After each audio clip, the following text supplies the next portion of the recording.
እኛ አማኝ ከመሆናችን በፊት አማኝ ያልሆንበት ዘመን የነበረን ሰዎች ማለቴ ነው። አንዳንድ ሰው ከልጅነቱ ጀምሮ የእግዚአብሔርን ቃል የመስማት እድል አግኝቶ የሚያድግ አለ። የኔ ቢጤው ደግሞ መሀል ላይ የሚለወጥ ሰው አለና በጌታ ከመሆናችን በፊት አማኝ ከመሆናችን በፊት የምንኖረው በእንጀራ ብቻ ነበር። ከዛ አማኝ ከሆንም በኋላ በእንጀራም በቃሉም መኖር ጀመርን። ክብር ለእግዚአብሔር ይሁን። ምክንያቱም ጌታ ሲናገር ሰው በእንጀራ ብቻ አይኖርም ከእግዚአብሔር አፍ በሚወጣ በእግዚአብሔር ቃል እንጂ ስላለ። ስለዚህ የእግዚአብሔር ቃል ለአማኝ ያስፈልጋል። ሁል ጊዜ በምናልፍበት በተለያየ ጎዳና ድምጹን እየሰማን የምናልፋቸው ብዙ አስቸጋሪ ጎዳናዎች ስለሚኖሩን እንደሱ እንድንኖር እግዚአብሔር አድርጎናል። በመጽሐፍ ቅዱሳችን ውስጥ በተለያዩ ሰዎች ሕይወት ውስጥ ጌታ ድምጹን አሰምቷቸው በሕይወታቸው ሊያደርግ ያሰበውን ነገር ነግሯቸው ያንን እየጠበቁ ያንን እያመኑ ሲኖሩ እግዚአብሔር ከተናገራቸው ነገር ተቃራኒ የሆነ መንገድ አካሄድ ገጥሟቸው ደንግጠው ፈርተው ያውቃሉ።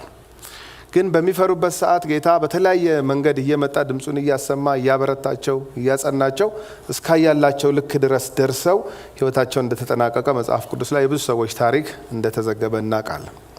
ከነዚህ ሰዎች መካከል አንደኛው ሐዋርያው ጳውሎስ እንደሆነ እናውቃለን። በዚህ ሰው ሕይወት ውስጥ ጌታ በአስገራሚ ሁኔታ አገኘው፣ ለወጠው። ከዛ በኋላ በመንገዱ ሁሉ ድምጹን እያሰማ ሲመራው እንደነበረና በተለይ ወደ ሕይወቱ ማጠናቀቂያ ወደ መጨረሻ አካባቢ በቃ ተስፋ የሚያስቆርጥ አስደንጋጭ ሁኔታ ውስጥ የመርከብ ጉዞ በሚያደርጉበት ጊዜ በጣም ተስፋ ቆርጠው አብረውትም የነበሩት በቃ ምንም ከዚህ በኋላ በሕይወት እንተርፋለን ብለው መገመት እስከሚያቀታቸው ድረስ አስደንጋጭ ሁኔታ ውስጥ አልፈው ነበረ። በዛም ውስጥ ግን ጌታ ተገልጦ አይዞህ ብሎ እንዴት እንዳበረታው አብረውት የነበሩትንም በሰላም እንደሚተርፉና እንደሚደርሱ እንዴት እንደነገራቸው የሚናገር ክፍል አለ።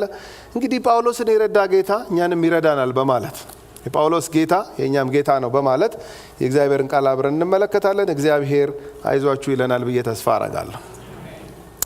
የምንመለከተው የመጽሐፍ ቅዱስ ክፍል ከሐዋርያት ሥራ ምዕራፍ 27 ከቁጥር 21 እስከ ቁጥር 26 ያለውን ነው።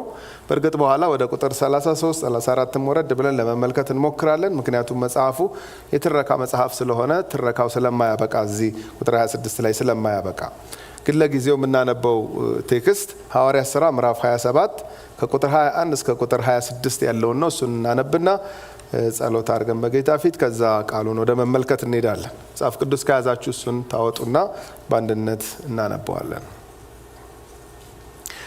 የሐዋርያት ሥራ ምዕራፍ 27 ከቁጥር 21 እስከ ቁጥር 26 እንደዚህ ይላል። በጌታ በኢየሱስ ክርስቶስ ስም አነባለሁ። ሳይበሉም ብዙ ቀን ከቆዩ በኋላ ያን ጊዜ ጳውሎስ በመካከላቸው ቆሞ እንዲህ አለ። እናንተ ሰዎች ሆይ ሰምታችሁኝ በሆነ ኖሮ ከቀርጤስ እንዳትነሱ ይህንም ጥፋትና ጉዳት እንዳታገኙ ይገባችሁ ነበር። አሁንም አይዟችሁ ብዬ መክራችኋለሁ። ይሄ መርከብ እንጂ ከእናንተ አንድ ነፍስ እንኳ አይጠፋምና የእሱ የምሆንና ደግሞ የማመልከው የእግዚአብሔር መልአክ በዚህች ሌሊት ባጠገቤ ቆሞ ነበርና እርሱም ጳውሎስ ሆይ አትፍራ፣ በቄሳር ፊት ልትቆም ይገባሃል። እነሆም እግዚአብሔር ከአንተ ጋር የሚሄዱትን ሁሉ ሰጥቶሃል አለኝ። ስለዚህም እናንተ ሰዎች ሆይ አይዟችሁ፣ እንደ ተናገረኝ እንዲሁ እንዲሆን እግዚአብሔርን አምናለሁና፣ ነገር ግን ወደ አንዲት ደሴት እንድንወድቅ ያስፈልገናል ይላል። እግዚአብሔር የቃሉን ብርሃን እንዲያበራልን እንለምነውና ከዛ እንመለከታለን ማለት ነው። ይህንን ክፍል እንጸልይ።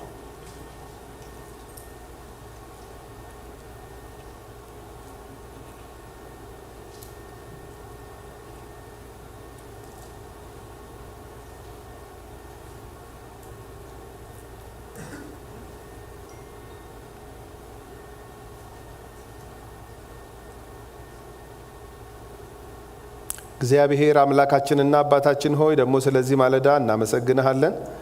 አሁን ያነበብነውን ይህንን ያንተን ቅዱስ ቃል እንድትቆርስልን በሚገባን መንገድ ለእያንዳንዳችን አሁን ላለንበት ሁኔታ ሊሆን ይችላል፣ ወደፊት ለሚገጥመን ነገር ሊሆን ይችላል፣ እንደ ስንቅ እንድታስይዘን እንለምንሃለን። ጌታ ሆይ አንተ ሁልጊዜ የምትናገር አምላክ፣ ድምፅ ያለህ አምላክ ነህ። በእውነት አንተን ከማወቃችን ወደ አንተ ከመጠጋታችን በፊት ሕይወታችን በጣም ጎስቋላ ነበረ። ወደ አንተ ስታስጠጋን በድምጽ ስትጠራን ካንተ ጋር መጓዝ ስንጀምር ግን ጌታ ሆይ ድምጽህ ከስንት ነገር እንዳወጣን እናውቃለን። ስንት ክፉ ቀኖችን እንዳሳለፈን እናውቃለን።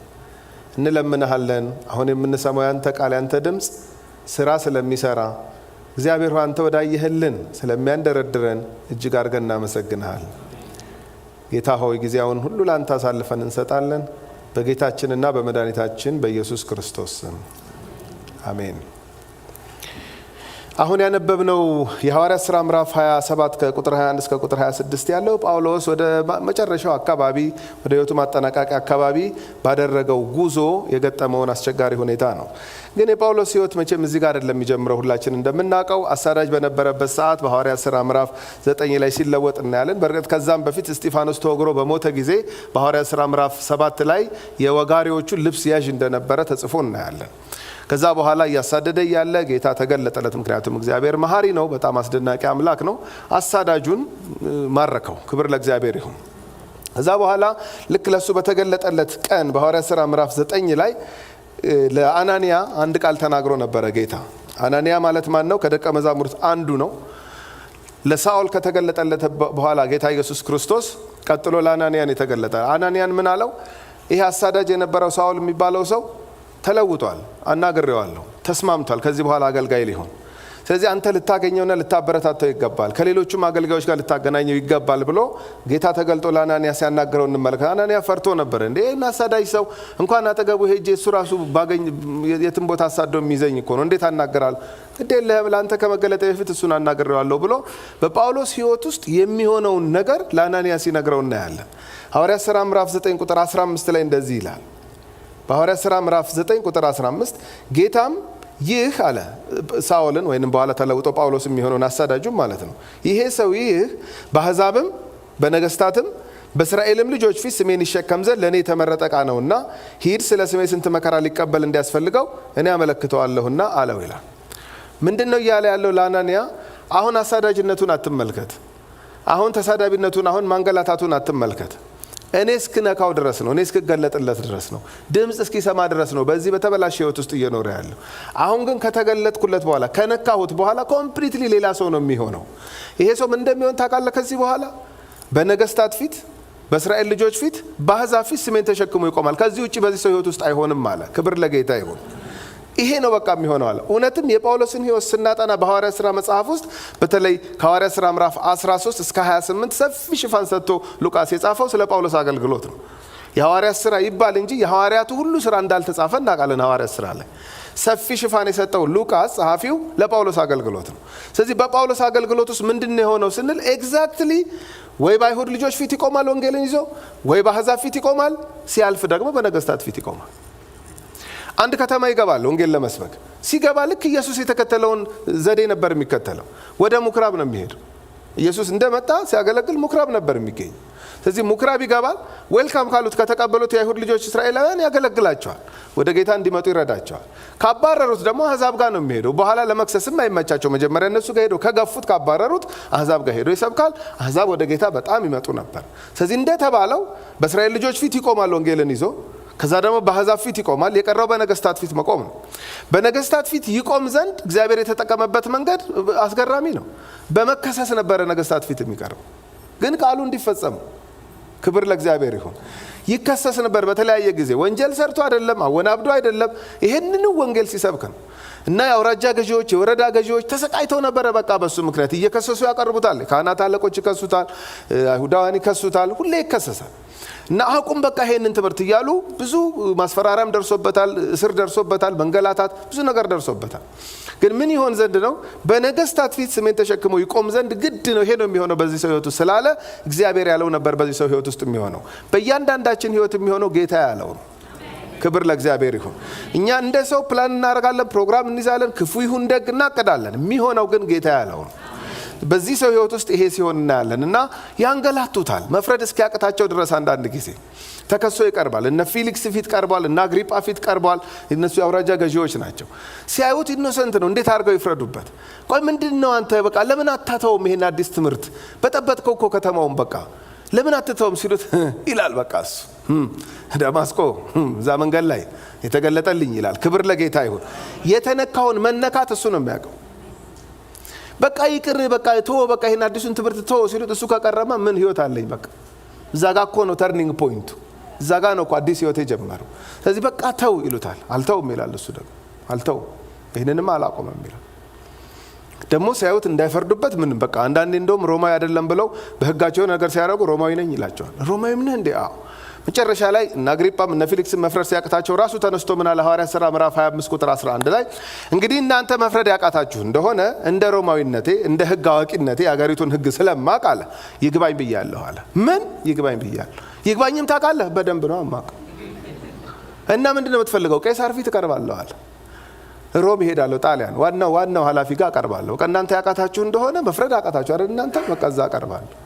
እንደውም አግሪጳ በጣም ከመናገሩ የተነሳ ጳውሎስ እንዴት እንደተለወጠ ምስክርነቱን ሲነግረው ሊሳብ ነገር ሆነና እኔ እኮ አስረዳ ነው እንጂ ያልኩ ክርስቲያን አድርገኛል አልኩ። በጥቂቱ ልታደርገኝ ፈለክ አለው። መከራ እኔ ላይ ከደረሰው መከራ ውጪ ሌላው ሁሉ ይሁንብሃል። መከራው ይቅርብ፣ ምን ይሰራልሃል? አግኝተህ ነው አለው። ክብር ለጌታ ይሁን። በጣም ቦልድ ነው ይሄ ሰው። ተከሶ ሲቀርብ ምን ብሎ ነው የሚጀምረው ንግግሩን? ዛሬ ራሴን እንደተመረቀ ሰው አድርጌ እቆጥራለሁ ብሎ ይጀምራል። ተከሶ ቀርቦ ማለት ነው። ስለዚህ በዚህ ቦልድነስ ነበረ ይሄ ሰው ሲያገለግል የነበረው እና መጨረሻ እነሱ መፍረድ አቃታቸው። ይግባኝ ብያለሁ አለ። ይግባኝ ብለሃል? አዎ መብቱ ነው። እንደ አንድ ሮማዊ ይህንን መብት መጠቀም ይችላል። ምንም ሊያረጉት አይችሉም። ይግባኝ ያለን ሰው መግደል አይችሉም፣ ምንም ማድረግ አይችሉም። አስረው ብቻ መውሰድ ነው ቄሳር ፊት። ይህን ደግሞ ለማድረግ በመርከብ ነው የሚካሄደው። ውሃ አለ መካከል ላይ። ወደ ጣሊያን ለመሄድ መካከል ላይ ውሃ አለ፣ በመርከብ ነው የሚካሄደው። ስለዚህ ምን አሉት? እንግዲህ ማንም ተነስቶ ይግባኝ ስላለ አንድ ሰው እያንጠለጠለን አንሄድም። መርከብ መሙላት አለበት፣ እስረኛ መሙላት አለበት። ስለዚህ ሲሞላ ነው የምንሄደው። እጠብቃለሁ አለ። 276 ሰዎች በዛ በመርከብ ጉዞ ተዘጋጁና ጉዞ ወደ ጣሊያን ሊካሄድ ሆነ ማለት ነው። ስለዚህ ሐዋርያት ሥራ ምዕራፍ 27 ቁጥር 1 ላይ ጉዞ ሲጀምር ምን እንደሚል እንመልከት። የሐዋርያት ሥራ ምዕራፍ 27 ቁጥር 1 ወደ ኢጣሊያን በመርከብ እንሄድ ዘንድ በተቆረጠ ጊዜ ጳውሎስንና ሌሎችን እስረኞች ከአውግስጦስ ጭፍራ ለነበረ ዩልዮስ ለሚሉት ለመቶ አለቃ አሳልፈው ሰጧቸው ይላል። እስረኞቹ ሞሉ። ጉዞ ሊጀመር ነው። መቶ አለቃ ዩልዮስ ይባላል ዋናው የነዚህ እስረኞች ዋና ኃላፊ፣ የጉዞም ዋና ኃላፊ። ስለዚህ መርከቢቱ በቃ ትሞላለች፣ አሁን እንጓዛለን ተብሎ ወደ ጣሊያን ጉዞ ተደረገ። ጸሐፊው ሉቃስ ማለት ነው በዚህ ጉዞ ውስጥ አብሮ ነበረ። ስለዚህ ስላለ ነው ልንጓዝ ልንሄድ ስንል እያለ የሚናገረው። እሱ የሌለበት ታሪክ ውስጥ ከሌና ከሌላ ያገለግሉ ሲሄዱ ተቃወሟቸው፣ እንዲደረሰባቸው እያለ ራሱን አውጥቶ ይናገራል። እሱ ያለበት ታሪክ ውስጥ ግን ራሱን ከቶ ይናገራል። ስለዚህ በዚህ ጉዞ ላይ ሉቃስ ነበር። ሌላም አንድ ሰው ነበረ፣ ሌሎችም ሰዎች ሊኖሩ ይችላሉ። ብዙዎቹ ግን አማኞች አይደሉም። ብዙዎቹ ከባድ ወንጀል ሰርተው ይህንን ከኛ በላይ ስለሆነ ቄሳር ይፍረድ ተብለው ለትልቅ ፍርድ ነው እየተጓዙ ያሉት እና ጉዞው ተጀመረ። ልክ እንደጀመሩ የተወሰነ እንደሄዱ ምዕራፍ 27 ቁጥር 9 ላይ ጳውሎስ አንድ መረዳት መጣለት። በጉዞው ላይ ያሉ እንደዚህ ይላል። ብዙ ጊዜም ካለፈ በኋላ የጦም ወራት አሁን አልፎ ስለነበረ በመርከብ ለመሄድ አሁን የሚያስፈራ ነበርና ይላል። ሐዋርያት ሥራ ምዕራፍ 27 ቁጥር 9 ነው ያነበብኩት። ብዙ ጊዜም ካለፈ በኋላ የጦም ወራት አሁን አልፎ ስለነበረ በመርከብ ለመሄድ አሁን የሚያስፈራ ነበርና። የጦም ወራት ካለፈ በኋላ በመርከብ ለመሄድ ለምንድን ነው የሚያስፈራው ከተባለ የአይሁድ የጦም ወራት መስከረም መጨረሻ ወይም ጥቅምት መጀመሪያ አካባቢ ነው የሚያልቀው ጾሙ እና ከዛ ደግሞ በዓል ያከብራሉ። ዮም ኪፑር የሚባል እንደዚህ አይነት በዓል እስካሁንም ድረስ ያከብራሉ። ስለዚህ ይሄ ማለት ዊንተር ሊገባ ነው ማለት ነው። ስለዚህ በመርከብ መሄድ በዛን ሰዓት አስቸጋሪ ነው፣ ነፋስ ይነሳል። ልክ በዚህ ሰዓት ሊጓዙ ሲሉ ቁጥር 10 ምን ይላል? ጳውሎስ እናንተ ሰዎች ሆይ ይሄ ጉዞ በጥፋትና በብዙ ጉዳት እንዲሆን አያለው። ጥፋቱም በገዛ ሕይወታችን ነው እንጂ በጭነቱና በመርከቡ ብቻ አይደለም ብሎ መከራቸው። ተረዳ፣ በቃ በመንፈሱ ይህንን ተረዳ። ችግር አለ እዚህ ጉዞ ላይ አለ። ቁጥር 11 የመቶ አለቃው ግን መቶ አለቃ ዩልዮስ ዋናው ኃላፊ፣ የእስረኞቹ የጉዞም ኃላፊ ማለት ነው። የመቶ አለቃው ግን ጳውሎስ ከተናገረው ይልቅ የመርከብ መሪውንና የመርከቡን ባለቤት ያምን ነበር። ሆን ብሎ ነው ጸሐፊው እንደዚህ አድርጎ የሚጽፈው። ጳውሎስ መረዳት መጣለትና ተናገረ። ከሱ ይልቅ ግን የመርከቡን ባለቤትና ካፒቴኑን ነበር ሄዶ የሚጠይቀውና የሚያምነው። ሄዶ ሲጠይቃቸው እንዴት ነው አለው ካፒቴኑን። አረ ሰላም ነው፣ እንደዚህም አይነት ሰላማዊ ጉዞ ሄደን አናውቅም። ታዲያ ምንድን ነው የሚያወራው ይሄ ሰውዬ? አሁን እዚህ ጋር አልተጻፈም እንጂ ነገር ያለው ሳይለው ሁሉ አይቀርም። ወይም የሆነ ስም ሰጥቶት ሊሆን ይችላል፣ ወይ ወፈፌ ብሎታል፣ የሆነ ነገር ብሎት ሊሆን ይችላል።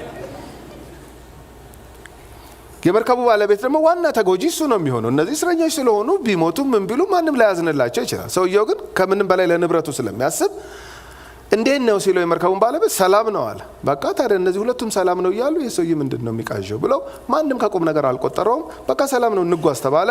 ጉዞ ተጀመረ። ቁጥር 13 ልከኛም የደቡብ ነፋስ በነፈሰ ጊዜ እንዳሰቡት የሆነላቸው መስሏቸው ተነሱ። ልከኛ የደቡብ ነፋስ የሚመሰክረው ወይም ኢንዲኬት የሚያደርገው ጉዞ ሰላም ነው ከዚህ በፊት ባላቸው ልምድ።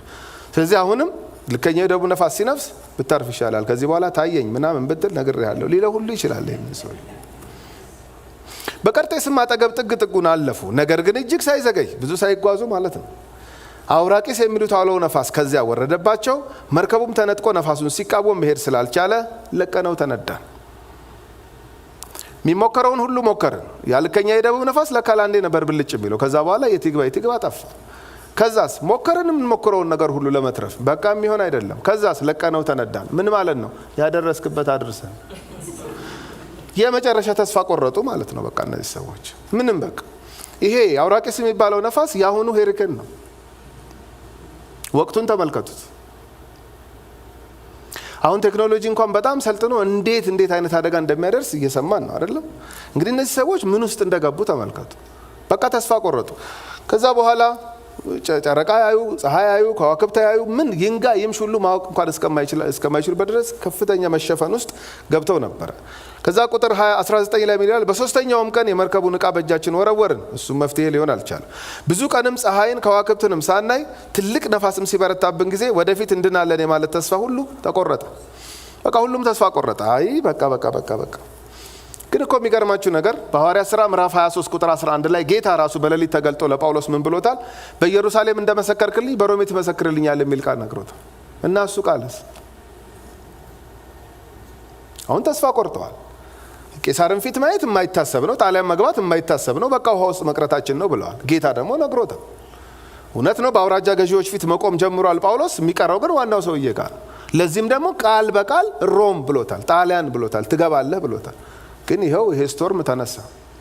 በዚህ ውስጥ ምንድን ነው የሆነው ስንል ቁጥር 21 ጀምሮ ነው እንግዲህ መልሶ የመጣለት ለዚህ ሰው።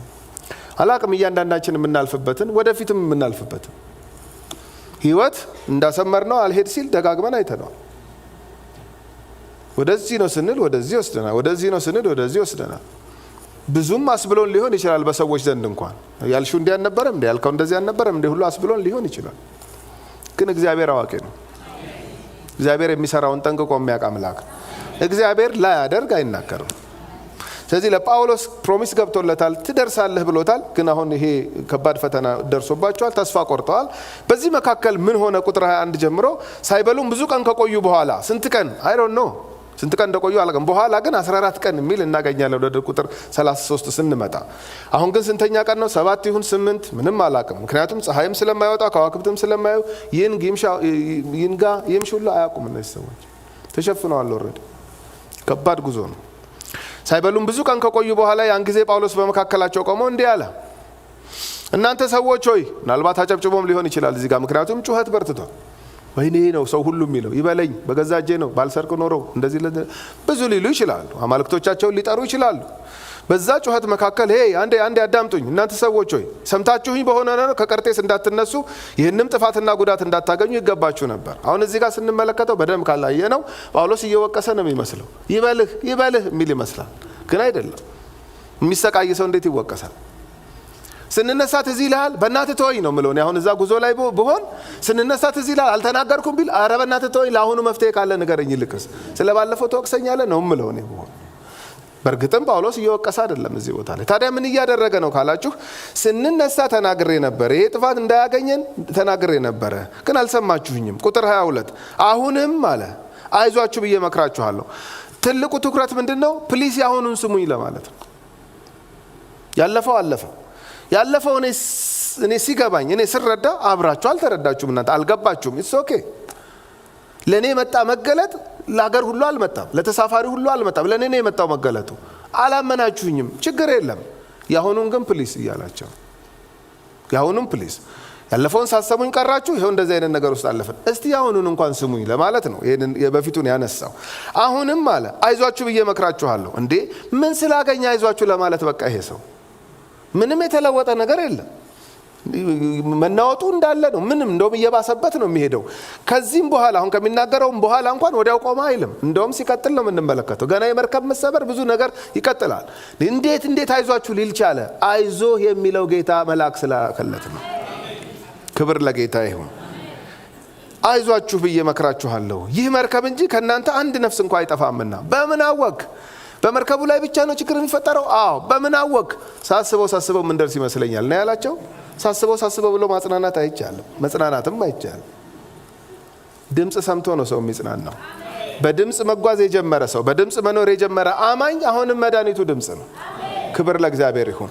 ስለዚህ አይዟችሁ ብዬ መክራችኋለሁ። እንዴት ትመክረናለህ? እንዴት አይዟችሁ ትለናለህ? ማን አይዞህ አለ ሲባል ቁጥር 23 ላይ አይዞ ያለኝማ የሱ የምሆንና ደሞ የማመልከው የእግዚአብሔር መልአክ አለ። ክብር ለጌታ ይሁን። ምን ማለት ነው? የሱ የምሆንና ደሞ የማመልከው ማለት ደረቅ ምድር ላይ አምልኬዋለሁ፣ ውሃ ላይም ውሃ እየተናወጠ አመልከዋለሁ ማለቱ ነው። ይሄ ጄኒውን ፌዝ ነው። ውሃ እየተናወጠ የሱ ነህ፣ ታዲያ ማን ልሆን ነው? ደረቅ ምድር ላይ የሱ፣ ውሃ ላይ የሌላ ልሆን ነው? እዛም የሱ ነኝ፣ አሁንም የሱ ነኝ፣ ለዘላለምም የሱ ነኝ። ደሞስ ተናግሮት አይደለ? ሁሉ በርሱ፣ ሁሉ ከርሱ፣ ሁሉ ለርሱ ነው ያለ ሰው አይደለም ይሄ ሰው? ሁሉ ካለ ጳውሎስ የጌታ የማይሆንበት ምንም ምክንያት የለም። ስለዚህ የሱ የምሆንና ደሞ የማመልከው አለ። ክብር ለእግዚአብሔር ይሁን። እዚህ ውስጥ አመልካለህ? ምን ምርጫ አለኝ? አመልካለሁ እንጂ እንደዚህ እየተናወጠ እየተናወጠ አመልከዋለሁ። እግዚአብሔር ይመስገን። ህይወት እንዳሰብነው ላይሄድ ይችላል። ቀጥ ብሎ ላይሄድ ይችላል። እንዲህ ሊንጋደድ ይችላል። እንደዚህ ሊታጠፍ ይችላል። ቀጥ ባለ መስመር ስንጓዝ የሱ ከሆንን ሲንጋደድም የሱ ነው። ክብር ለጌታ ይሁን። በሰላሙ ቀን ካገለገልነው ካመለክነው በረብሻውም በችግርም ውስጥ እናመልከዋለን። የሱ የምሆንና ደሞ የማመልከው የአምላኬ መልአክ፣ ይሄ የማመልከው አምላክ፣ ይሄ የሱ ነኝ ብዬ የማምነው አምላክ በዚህ ውስጥ ሳልፍ መልአክ ላከ ነው የሚለው። መልእክተኛ ላከልኝ እና እሱ የተላከው መልአክ የእግዚአብሔር መልአክ በዚህች ሌሊት በአጠገቤ ቆሞ ነበርና አለ። እንደው መጥቶ ስለቆመ ተጽናና አይደለም። መልአክ ሊናገር ነው፣ ሊቆም አይደለም የሚመጣው። አጠገቤ ቆሞ ነበርና ከዛስ እሱም የተላከው መልአክም አምላክ መልእክት አስይዞ የተላከው መልአክም ጳውሎስ ሆይ አትፍራ አለኝ አለ። ክብር ለእግዚአብሔር ይሁን። ይሄ ማለት ፈርቷል ማለት ነው። ኦፍ ኮርስ እንዴት ነው የማይፈራው? ተስፋ የተቆረጠበት ጉዞ ነው። ያንን የሰማውን ድምጽ ሁሉ የተጠራጠረበት ሲቹዌሽን ውስጥ ነው ያለው ይሄ ሰው። ግን እኮ በኢየሩሳሌም እንደመሰከርክልኝ በሮሜ ተመሰክርልኝ ያለህ ብሎኝ ነበር፣ አላለኝም ብሎኛል። ቅዠት ነው፣ ህልም ነው ሊል ሁሉ ይችላል፣ ሊጠራጠር ይችላል። በዚህ ሁኔታ ውስጥ ሆኖ ግን መልአኩ መጥቶ ምን ይለዋል? አትፍራ፣ በቄሳር ፊት ልትቆም ይገባሃል አለው። ቄሳር ያለው ሮም ነው፣ ጣሊያን ነው። ስለዚህ ትደርሳለህ ነው።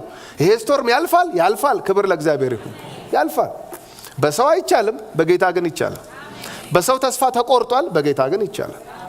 ስለዚህ ይህንን ተስፋ የሚያለመልም መልእክት መልአክ ልኮ ሲያናግረው እናያለን። በምናልፍባቸው በተለያዩ ጎዳናዎች ውስጥ እኛ አማኝ ከሆንን ጀምሮ በእንጀራ ብቻ አይደለም በድምጽም ነው የምንኖረው። ስለዚህ በድምጽ የምንኖር ሰዎች አንዳንድ ጊዜ በተለያየ ነገር ውስጥ ስናልፍ በሌላ ነገር ለማለፍ እንሞክር ይሆናል። አይደለም። በድምጽ የጀመረ በድምጽ ነው የሚቀጥለው። እግዚአብሔር ይመስገን። እንታገላለን። አንዳንዴ ሃው ቱ ዱ የሆኑ ምናምን መጽሐፎችን ፈልገን ህይወትን እንትን ለማድረግ ብዙ እንታገላለን። ግን እና ሃው ቱ ዱም ብዙ አልለወጡም። ድምጽ ነው የሚለውጠው። ክብር ለጌታ ይሁን። የአማኝ ወጉ በድምጽ መኖሩ ነው። በእንጀራ ድሮ እንኖር ነበረ። ከዛ በኋላ ግን በእንጀራና በእግዚአብሔር ቃል በእግዚአብሔር ድምጽ መኖር ጀምረናል። ስለዚህ ይሄ ሰው የሚያስፈልገው ድምጽ ነበር። ከመንገድ ላይ መጀመሪያ ሲገለጥለት በድምጽ አይደል ኮሚኒኬት ያደረገው? በቃ ህይወቱ በድምጽ ላይ ተመሰረተ ነው። የአማኝ ህይወት በእግዚአብሔር ቃል በእግዚአብሔር ድምጽ ላይ ተመሰረተ ነው። ስለዚህ መልአክ ልኮ ድምጽ አሰማው። አይዞህ፣ አትፍራ፣ በቄሳር ፊት ልትቆም ይገባሃል አለኝ። እነሆም እግዚአብሔር ካንተ ጋር የሚሄዱትን ሁሉ ሰጥቶሃል አለኝ። መልእክቱ መልአኩ ይዞ የመጣው መልእክት ለጳውሎስ ብቻ አይደለም፣ አብረው ለሚሄዱትም። ስለዚህ ይሄን መናገር ነበረበት። አይዞህ ትደርሳለህ፣ አይዞህ ታገለግለኛለህ ቢለው እሱን እፍና አድርጎ ይዝ ነበር። ለብቻው ቢሆን ድምፁ የመጣው ለነሱም ነው ግን የመጣው። ስለዚህ መናገር ነበረበት። ሲንጫጩ ሲጮሁ ሲደረገ ሄ አንዴ አዳምጡኝ። ምንድነው? እንጩህበት እንጂ ቆይ ለምን ትጮሃላችሁ? ልንገራችሁ። ምንድነው? ይኸውላችሁ አሁን እዚህ ውስጥ ካለ ነው ከ276 ሰው 20 ይተርፋል የሚል መስሏቸዋል እነሱ። ቆይ ተረጋጉ፣ አዳምጡኛል። ምንድነው? ሁላችንም በሰላም እንደርሳ። በምን አወክ? ሳስበው አይደለም። በምን አወክ? የማመልከው ደግሞ የሱ ሆንኩኝ፣ አምላኬ መልአክ ልኳል አለ። ክብር ለእግዚአብሔር ይሁን። ከዛስ አጠገቤ ቆመ። ከዛስ አናገረኝ። ምን አለ? በቄሳር ፊት ልትቆም ይገባል። ለአንተ ነው ታዲያ። ቆይ አስጨርሱኝ። እናንተ እኮ ችግራችሁ አታስጨርሹም። ቆይ ልጨርሳ እኮ። ምንድነው ያለ? አንተ በቄሳር ፊት ልትቆም ይገባል አለኝ። ከዛስ እናንተም በሰላም እንደምትደርሱ ሁላችሁንም ለኔ እንደሰጠኝ ጌታ ነግሮኛል። ክብር ለእግዚአብሔር ይሁን። ስለዚህ ይሄ ሰው የተጽናናው በድምጽ ነው። መንገድ ጀምረን መሀል ላይ ደርሰን ያላሰብናቸው የተለያዩ ነገሮች ቢመጡብን የድምጽ ያለህ ማለት ነው የሚያዋጣው። ክብር ለጌታ ይሁን። ጌታ ሆይ ድምጽህን ላክ፣ በቃ ድምጽህን ላክ። እኔ ኦልሬዲ በእንጀራ ብቻ መኖር አቆምያለሁ። እንጀራ ለመኖር እበላለሁ፣ እውነት ነው፣ ግን በድምጽ ነው የምኖረው። ስለዚህ የድምጽ እጥረት ገጥሞኝም ከሆነ እባክህ ድምጽህን ላክ። የኔና የናንተ አምላክ ደግሞ እንኳን ተናገረኝ ተብሎ የተጣመመን ተመለስ የሚል አምላክ ነው። ስለዚህ ትልቅ ዋስትና አለን። ክብር ለእግዚአብሔር ይሁን። ይናገራል ጌታ እና ይሄንን ሰው ተናገረው። አይዞህ አብረው የሚሆኑትም ሰጥቻለሁ ላንተ በሰላም ይደርሳሉ ይተርፋሉ ማለቱ ነው እና ይሄንን ተናገረ። ስለዚህ በሻካራ ጎዳና ውስጥ እናልፋለን፣ በአስደንጋጭ ነገር ውስጥ እናልፋለን። ግን እግዚአብሔር ያየልን ላይ ለመድረስ ምናልባት እንደ ቤት ስራ ከሆነ ለእኛ ምንድነው ካላችሁ ድምፁን መስማት ነው። እግዚአብሔር ይመስገን። እሱ ደግሞ ይችልበታል ድምፅ እንዴት እንደሚያመጣ። ቅዱስ ቃሉን ስናጠና፣ በግል ዲቮሽን ታይም፣ በባይብል ስተዲ ውስጥ አብረን ስናጠና፣ በእንደዚህ አይነት መልእክት በሚሰበክበት ጊዜ ሰዎችን ይልክልናል። ከፈለገ ለጳውሎስ እንደላከው አይነት መልአክም መላክ ይችላል። እሱ ይችላል። እሱ ኮሚኒኬት ላድርግ ካለ ልጆቹን በፈለገው መንገድ መምጣት ይችላል። አንዳንዴ በመጽሐፍ ሰው በጻፈው መጽሐፍ እንኳን ኮሚኒኬት ያደርገናል። እንዴት ከዛ ውስጥ እንደምንወጣ እሱ ይችልበታል። እሱ ድምፁን ያሰማን። እንዴት ይታወቃል የእግዚአብሔር ድምፅ? በቃ የሚታወቀው በአንድ ነገር ነው፣ በኃይል ነው የእግዚአብሔር ድምፅ። አሁን ለጳውሎስ ብዙ ድምፅ እኮ አለ። ከሱ ሁሉ እኮ አልፎ ነው መልአኩ የሚያናገረው። አሁን ውሃው ራሱ አይጮህም፣ ነፋሱ የለም፣ ሰዎች አይጮሁም። ወይኔ ወይኔ እናቴን ሳልሰናበት የሚል እኮ ሊኖር ይችላል። ይበለኝ ይበለኝ በገዛ እጄ ነው ይሄ አመሌ ነው ለዚህ ያበቃኝ የሚል ሊኖር ይችላል። አማልክቶቹን ጠርቶ የማይጠገብ ሰው ሊኖር ይችላል። ከዚህ ሁሉ ጫጫታ፣ ከዚህ ሁሉ ድምፅ ሰወር አድርጎ መልአክ አጠገቡ አቆሞ እግዚአብሔር ያናገረዋል። ክብር ለጌታ ይሁን። ይችላል። እግዚአብሔር እንዴት ኮሚኒኬት ማድረግ እንደሚችል ጠንቅቆ የሚያውቅ አምላክ ስለሆነ እሱ ትልቁ ዋስትናችን ነው። ስለዚህ እሱ ያየልን ላይ እንደርሳለን። ክብር ለጌታ ይሁን። እኛ ግን ድምፁን እንስማ። የሚቀጥለው ሐሳብ ቁጥር 25 ላይ ነው ያለው። በቃ ተናግሮኛል፣ አለቀ ደቀቀ እንገባለን ብሎ አላቆመም። ይሄ ክፍል መጽሐፍ ቅዱስ ላይ ምንም አይነት ትርፍ ቃል የለም። እያንዳንዱን ዲፕሊ ማየት መቻል አለብን። ስለዚህ ቁጥር 25ን ሳጠና ወይም ስመለከተው ምንድነው ያሳየኝ? ጳውሎስ ተናግሮኛል፣ በቃ እናንተም ነግራችኋል፣ እንገባለን አለቀ ደቀቀ ብሎ አላቆመም። ምን የሚል ቃል ይጨምራል? ስለዚህም አለ ተናገረኝ። እሱ አንድ ነገር ነው። ድምፅ መስማት አንድ ነገር ነው። እሱ የመጀመሪያ ነገር ነው። ግን የሚቀጥል ነገር አለ አለ። ስለዚህም እናንተ ሰዎች ሆይ አይዟችሁ፣ እንደተናገረኝ እንዲሁ እንዲሆን እግዚአብሔርን አምናለሁና አለ። ሁለተኛ ነገር ጨመረ። ምን ማለት ነው? ተናግሮኛል፣ በትክክል የጌታ ድምፅ እንደሆነ ገብቶኛል፣ የጌታ መልአክ እንደሆነ የሚመጣው ገብቶኛል፣ ነፍሴ አውቀዋለች። አሁን ግን አንድ የሚቀጥል ነገር አለ እኔ ጋር አለ። ምንድነው ሲባል እንደተናገረኝ። ይኸው ፈጥሬ አምናለሁ አይደለም ያለው። ዝም ብዬ ብድግ ብዬ አምናለሁ አልልም።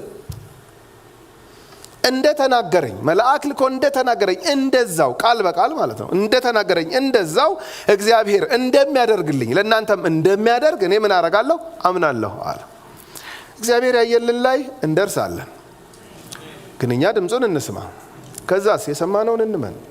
እንዴ ባናምንስ ከተናገረ አይበቃም እንዴ የምትሉ ከሆነ ከተናገረ አይበቃም። የሰሙት ቃል ከሰሚዎቹ ጋር በእምነት ስላልተዋሃደ አልጠቀማቸው አይደል? ኢየሱስ ክርስቶስ በስጋ በምድር በተመላለሰበት ጊዜ ድምፁን የሰማ ሁሉ አመነ አይልም መጽሐፍ ቅዱስ። አጠገቡ የነኩት የሰሙት ያላመኑ አሉ። ስለዚህ መስማት የመጀመሪያ ስቴፕ ነው እንጂ አለቀ ደቀቀ የሚባል ነገር አይደለም። ደቀ መዛሙርት ከኢየሱስ ክርስቶስ ጋር አብረው ሲያገለግሉ ቆይና ወደ ማዶ ሄደን እንሻገር የሚል ሐሳብ ራሱ ኢየሱስ አመጣ። እንድሪያስ አይደለም፣ ጴጥሮስ አይደለም የዚህ አይዲያ አመንጪ፣ ጌታ ኢየሱስ ራሱ ነው። ወደ ማዶ ለመሄድ ግን ውሃ መካከል ላይ ስላለ ታንኳ ያስፈልጋል። በታንኳ ነው የሚሻገሩት። ስለዚህ አናገራቸው። እንዴት ነው ምን ይመስላችኋል? እንሻገር። ኦኬ። እዛም ሰው አለ የሚገለገል? አዎ፣ በየቦታው እኮ ሰው አለ። ስለዚህ እንሂድ። አዎ እንሂድ። ኦኬ፣ አምጡ ታንኳችሁን። አመጡ። ገቡ። እሱም ገባ፣ እነሱም ገቡ። በቃ እንደሚደርሱ ስለሚያውቅ እሱ ጋደም አለ። ጋደም ማለት ብቻ አይደለም፣ እንቅልፍም ወሰደው፣ ተኛ። ከዛ እነሱ በቃ እያወሩ ነው። እዛ ደግሞ ምን ይመስል ይሆን አገልግሎታችን? የሚገርም ነው። እሱን ያዩታል። እየሄዱ እያሉ ውሃ ቀስ ብሎ መግባት ጀመረ። ሲገባ እንዴ እየጨመረ ነው መጠኑ፣ አይተሃል? አዎ። እንዴ እሱ ደግሞ ተኝቷል አይደል? አዎ። እንዴት ነው ታዲያ አብሮ ይሄዳል እንዴ? እሱ ተኝቷል፣ ውሃ እየቀባ ነው። እሱ ተኝቷል፣ ውሃ እየቀባ። ምን ይሻላል? ይቀስቀስ ተባለ። ይቀስቀስ። እንዴ ሳቀሰቅሱኝ እኔንም ሊጨርሱኝ ነበረ ብሎ በኋላ ደግሞ ችግር እንዳይፈታ ይቀስቀስ። አዎ ይቀስቀስ። ነካ አደረጉና ቀሰቀሱት። ምንድን ነው አላቸው። ተነሳን። ውሃ አሉት። ውሃ ታዲያ ምን ይሁን?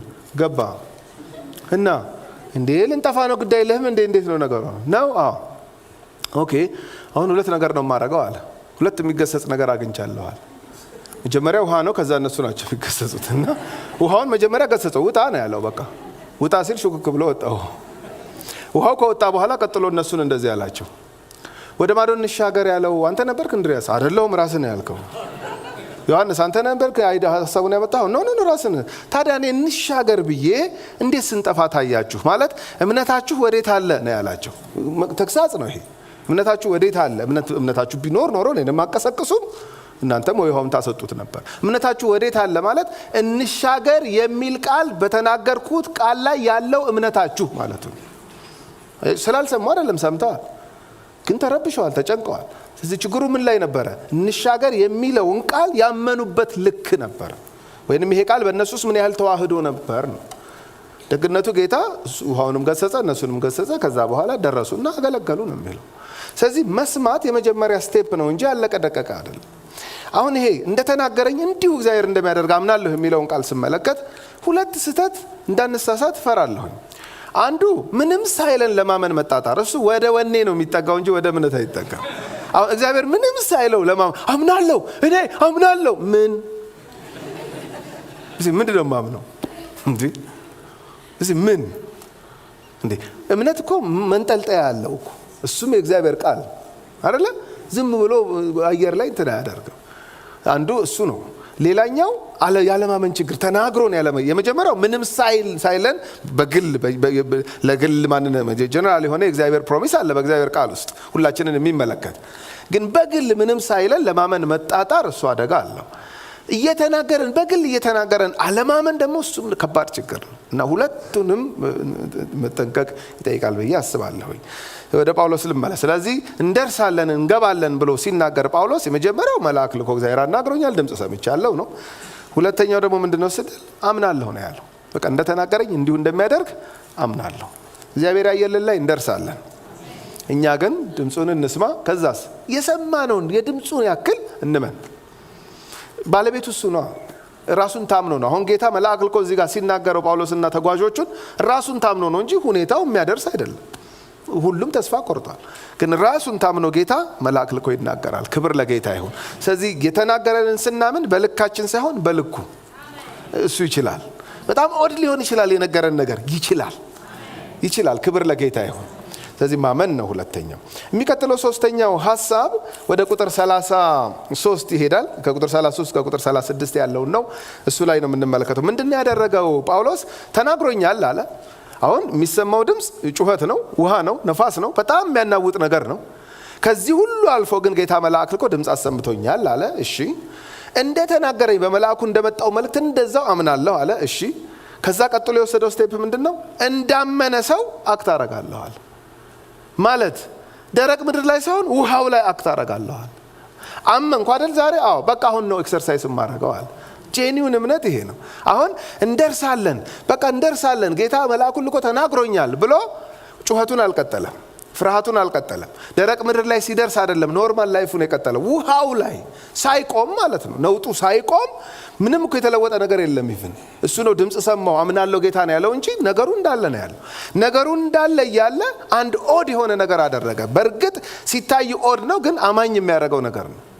ምንድን ነው ያደረገው? ቁጥር 33 ቀንም ሲነጋ ጳውሎስ ምግብ ይበሉ ዘንድ ሁሉን ይለምን ነበር። እንዲህም አላቸው፣ እየጠበቃችሁ ምንም ሳትቀበሉ ጦማችሁን ከሰነበታችሁ ዛሬ 14ኛ ቀናችሁ ነው። 14 ቀን ይጦማሉ። እንደ እምነታቸው ወደ አማልክቶቻቸው በጦም ይለምኑ ነበር እነዚህ ሰዎች፣ ብዙዎቹ አማኝ ስላልሆኑ። ስለዚህ ጳውሎስ ምን አለ? እንግዲህ ሁኔታው የሚደረስ አይመስልም።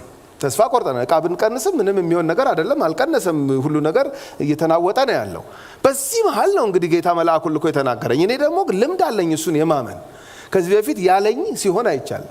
ስለዚህ አሁን ጣሊያን ትደርሳለህ፣ ሮም ትገባለህ፣ እዛም ትመሰክራለህ፣ የቄሳርን ፊት ታያለህ ያለኝ ደግሞ እሱ ነው የተናገረውና ግን ሁኔታው አይመስልም። ለማንኛውም እኔ እንደ ጄኒውን አማኝ፣ እንደ እውነተኛ አማኝ አንድ ነገር ማድረግ አለብኝ። ምን? ያው ሰው ዞሮ የሚኖረው በእንጀራና በቃል አይደለ? አዎ አሁን ቃል መጥቷል። የሚቀረው ምንድነው? እንጀራ መብላት ነው ብሎ እንጀራ እንብላ አይልም። እንጀራ እንብላ አላቸው። አሁን ለአንዳንድ ሰዎች እዚህ ጋር ሊሰደቡ ይችላል። ጳውሎስ ሆዳም ነህ አንተ፣ ሆዳም ነገር ሳይስተካከል ስለ ምግብ ታወራል። ጾሜን በሆነልኝ ዞር ብል ከዚህ ሊያስብለው ይችላል። ግን እንዴት ነው ቻሌንጅ የሚያደርጋቸው? ምንም ሳትቀበሉ ከአማልክቶቻችሁ ማለት ነው፣ ድምፅም ሳትሰሙ። ያው እነሱ በጨበጣ ነው አይሰሙም እንግዲህ አማልክት። ስለዚህ ወይ አልሰሟችሁ ወይ የሆነ ነገር አላሏችሁ፣ ይሄው ትጮሃላችሁ፣ ይሄው ትጦማላችሁ። ምንም የመጣ ነገር የለም። ለምን የኔን አምላክ አናምነውም አብረን አለ። ክብር ለጌታ ይሁን። የኔ ተናገረ አለ። በቃ የኔ ተናገረ። ስለዚህ እኔ የምኖረው በድምፅና በእንጀራ ነው። ድምፅ ቀድሞ መጥቷል። አንዳንዴ እንጀራ ይመጣል፣ ከዛ ድምፅ። በአሁኑ ድምፅ ቀደማል። ስለዚህ በቃ እንብላ። ምን ያለው ነው የሚያስብል አይነት ሐሳብ ነው ያመጣው። ቀጥሎም እንዳረገ ተመልከቱ ቁጥር 34 ስለዚህ ምግብ ትበሉ ዘንድ ለምናችኋለሁ ይሄ ለደህንነታችሁ ይሆናልና ከናንተ ከአንዱ የራስ ጸጉር እንኳን አጠፋምና እንደ እምነቱ እየጨመረ ሄደ። ጭራሽ አንዱን ሰው ይዞ ይታያለች ይላል ጸጉሩ እንደዚህ ይያዝ እቻ አትወድቅም አንተ አሁን ጆሮም ተቆርጦ በደረስኩ ነው አይደል ያመን ጆሮ እቻ አትወድቅም ይላል እና እቻ አትወድቅም እሺ ልመንህ በቃ ብላ ታዲያ አረ ስንደርስ እንበላለን ስደርስማ የእምነት አይደለም እዚህ ነው መብላት ይላል ሲደርስማ ሁሉም ሶስቴ ይብሉ ሊበላ ይችላል አሁን ብላ አለው። ተግደረደሩ ትንሽ ጨነቃቸው ግራ ገባቸው። በኋላ ግን ምን አደረገ? ስለዚህ ምግብ ትበሉ ዘንድ ለምናችኋለሁ ይሄ ለደህንነታችሁ ይሆናልና ከናንተ ከአንዱ የራስ ጸጉር እንኳን አጠፋምና ብሎ ቁጥር 35 ይህንን ብሎ እንጀራን ይዞ በሁሉ ፊት እግዚአብሔርን አመሰገነ ቆርሶም ይበላ ዘንድ ጀመረ። ሁሉም ተጽናንተው ራሳቸው ደግሞ ምግብ ተቀበሉ ይላል። ልክ እንደ ጌታ ራት ነገር ሁሉ አረገው ሰውዬ። ያው ከማያምኑ ጋር የጌታ ራት አብሮ አይወሰድም አይደለም እንዴ? አማኝ ቢሆኑ ኖሮ ኤግዛክትሊ የጌታ ራት ነበር የሚሆነው ይሄ ነገር በዛ ጭንቅ ውስጥ ማለት ነው።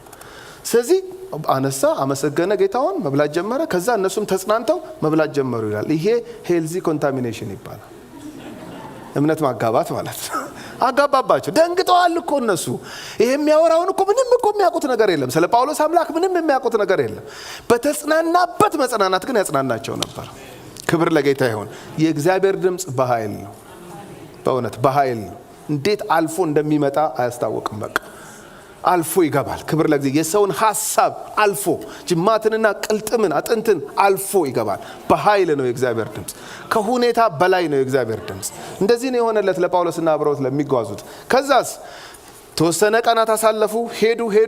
አሁን ወደ አንዲት ደሴት መድረስ ጀመሩ። በቃ ደረቅ አፈር ምናምን ይታያቸው ጀመረ። በቃ ውሃ ሊያልቅ ማለት በቃ ደረቅ። የሚገርም ነው። ጉድ ነው። ልንደርስ ነው ሲባል መቶ አለቃ ዩልዮስ ብድግ አለና ሄይ አለ ወታደሮቹን ጠባቂዎቹ፣ ይሄ ዳይቭ ዋና እችላለሁ አመልጣለሁ የሚል ካለ በለው አለ። ያ ሁሉ መከራ ተረስቶ በለው። አዎ ለምን? ከዚህ በፊት ጴጥሮስ እስር ቤት ሆኖ እያለ አንድ ጠባቂ እየጠበቀው እያለ መልአክ መጥቶ ጴጥሮስን ይዞበት ወጥቶ ጠባቂው ምን ተደርጓል? ብላፍን ስከፍት አስመለጥክ አይደለ ተብሎ ተገሏል። ስለዚህ አሁን በማንዳፋ ማን ሊደፋ ነው ይሄ? ስለዚህ አሁን ምንድነው ያደረገ ያለው? አመልጣለሁ ካለ አንተ ነህ በሱ ፋንታ የምትገደለው ብሎ ወታደሮቹን አስጠነቀቀ። እሺ ሁሉም ወታደር ተዘጋጅ። ስለ ጳውሎስ ግን ምን አለ መቶ አለቃ ዩልዮስ? ይሄን ሰውዬ ግን ምንም እንዳታረገው፣ ቢሞክር እንኳን አይሞክርም ሳይው ግን ምንም እንዳታረገው። ለምን? ስንነሳ ያለውም ሆነ አሁን ያለውም ሆነ አለ። ከዛ ምዕራፍ 28 ደረሱ። ሚሊጢን የምትባል ደሴት ደረሱ። ደረቅ ምድር ላይ ማለት ነው። ብርድ ነበረ። ጭራሮ ምናምን አመጡና እሳት እየሞቁ ነበር። እነዛ አረማውያን ብዙ ቸርነት አደረጉልን ይላል። ተሰብስበው እያሉ ከጭራሮ ጋር አብራ የመጣች አንዲት እፉኝት ነበረች እና እንግዲህ እሳቱ ሲነሳ ምናምን ሊሆን ይችላል። ካላጣችሁ ቦታ ሮንግ ፕሌስ ብድግ ብላ ሄዳ ጳውሎስ እጅ ላይ እሱ እኮ የቄሳርን ፊት ታያለ ተብሏል። መታ እጁን እንግዲህ እፉኝት ምንድናት? ከነደፈች ይነፋፍና ይሞታል ያ ሰው። ይሄ ነው ያለው ልምድ። ስለዚህ ሰዎች አዩትና ልክ ሲያዩት እፉኝቱ እጁ ላይ ያርፋል። አቤት አቤት አቤት ተባባሉ። በቃ ከውሃ ተርፎ ገና እየመሰከረ እያለ ከዛ ቁጣ ተረፍኩኝ አምላኬ እንደዚህ ብሎ እያለ የሚገርም ነው። ይሄ ሰው ኃጢአተኛ ነው። በእኛ ሀገር የጭቦ አምላክ መሰከረ እንደሚባለው ማለት ነው። በቃ የጭቦ አምላክ ተባለበት። በቃ እንዴ ኃጢአቱ ነው ታዲያ። ከውሃ ቢተርፍ ይኸው የውሃ አምላክ አተረፈው። አሁን ደግሞ የጭቦ አምላክ እንደዚህ ያደረገው። ስለዚህ በቃ አሁን ተነፋፍቶ ይሞታል ሲባል ጳውሎስ አያትና አንቺም የቄሳርን ፊት አታይም ነው? እኔ በድምጽ የምኖር ሰው ነኝ። ተናግሮኛል እሱ ታያለህ ተብያለሁ። ስለዚህ እዚህ ጋር አይደለም የኔ መጨረሻ፣ ተሳስተሽ ነው ወደ ቦታሽ ሂጂ ብሎ ወደ ቦታው ወደ እሳት ውስጥ ማለት ነው። ከዛ በኋላ አሁን ተነፋፍቶ ይሞታል ሲሉ በፍጹም አዩትና አልሞት ሲል ይሄ አማልክት ነው አሉ። አማልክትም አይደለም። ግራ ገባቸው፣ ተጨነቁ። በኋላ ቀረበ ቄሳር ፊት የቁም እስረኛ ሆኖ ቀረበ፣ ተፈረደበት። ከዛስ 2 ዓመት በሮም በተከራየው ቤት የእግዚአብሔርን ቃል በግልጥ ሲያስተምር ነበር ይላል። እግዚአብሔር የተናገረው አልሆነም በዚህ ሰው ህይወት ውስጥ። የጳውሎስ አምላክ የኔና የናንተ አምላክ አይደለም? የተናገረው ይሆናል። ክብር ለእግዚአብሔር ይሁን። አላቅም በምን ውስጥ እያለፋችሁ እንዳለ እያለፍኩ እንዳለ ወደፊት በምን ውስጥ እንደምናልፍ አላቅም። ግን እግዚአብሔር ይሄን ቃል እንደ ስንቅ ያርግልን። ምናልፍበት ብዙ ነገር ሊኖር ይችላል። ብዙ ስቶርም ይኖራል። ብዙ ያልጠበቅናቸው ነገሮች ወደ ህይወታችን ሊመጡ ይችላሉ። ጌታ ያለው ግን ይሆናል። ይልቁንስ እኛ ድምጹን እንስማ፣ የተናገረንን እሱን እንመን። ፈጥረን አንመን፣ ሌላ ነገር ያለንን እንመን። እንዳመነ ሰው እንለማመድ፣ ያንን አክት እናድርግ። እግዚአብሔር የሰማነውን ቃል ይባርክ።